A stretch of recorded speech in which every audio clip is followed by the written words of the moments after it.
There is a place on this planet where the land itself feels like it is still being shaped by ancient forces, where the roads curve so dramatically that you lose all sense of direction, and where the silence is so complete it becomes its own kind of sound.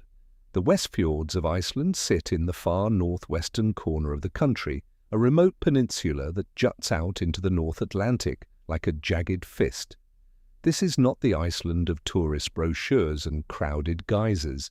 This is something older, wilder, and far more honest. Only about 10% of all visitors to Iceland ever make it to the Westfjords, and that number alone tells you everything you need to know about what awaits those who do. Reaching the Westfjords requires intention.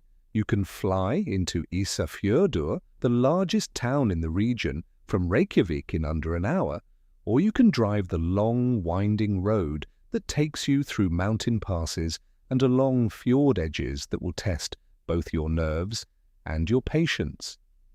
The drive itself is part of the experience. Roads here are narrow, often unpaved, and frequently interrupted by single-lane tunnels carved directly through mountains.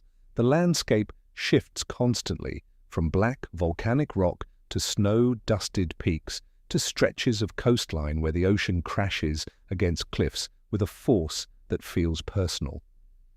Renting a four-wheel drive vehicle is not a suggestion here, it is a necessity, especially if you are traveling outside of the summer months between June and August.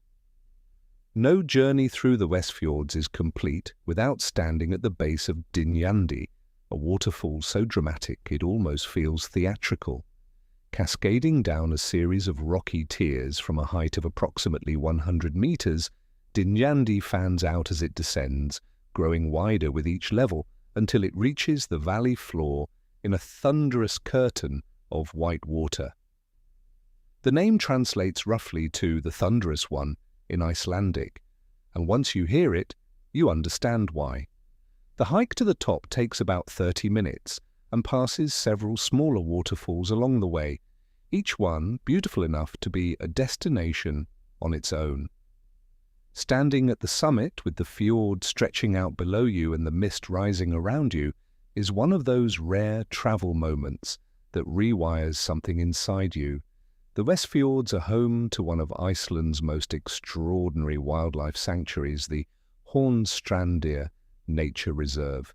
Accessible only by boat from Ísafjörður, this uninhabited peninsula at the very top of the Westfjords has been left entirely to nature since the last farms were abandoned in the mid-20th century.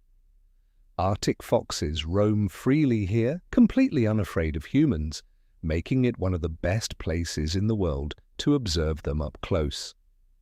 Seabirds nest in the cliffs by the millions, and the hiking trails, though demanding, reward you with views that feel like they belong to another world entirely. There are no roads, no services, and no guarantees, just raw, unfiltered wilderness that demands respect and offers wonder in return. After days in the wilderness, the small town of Isafjördur feels like a warm embrace. With a population of just under 3,000 people, it is the cultural and commercial heart of the Westfjords, and it carries that responsibility with quiet pride. The town sits on a narrow spit of land surrounded by water and mountains, and its colourful wooden houses date back to the 18th century. Local restaurants serve fresh fish, caught that same morning, and the Westfjords Heritage Museum offers a deeply moving look at the lives of those who carved out an existence in this unforgiving landscape for centuries. The people here are unhurried, generous with their time, and genuinely curious about why you came so far to find them. The Westfjords do not offer comfort in the conventional sense. They offer something rarer, the feeling of being somewhere that has not yet been smoothed out for easy consumption. Every fjord, every gravel road, every unexpected weather shift reminds you that you are a guest in a landscape that operates entirely on its own terms. That is precisely why people who come here once spend the rest of their lives trying to find a reason to return.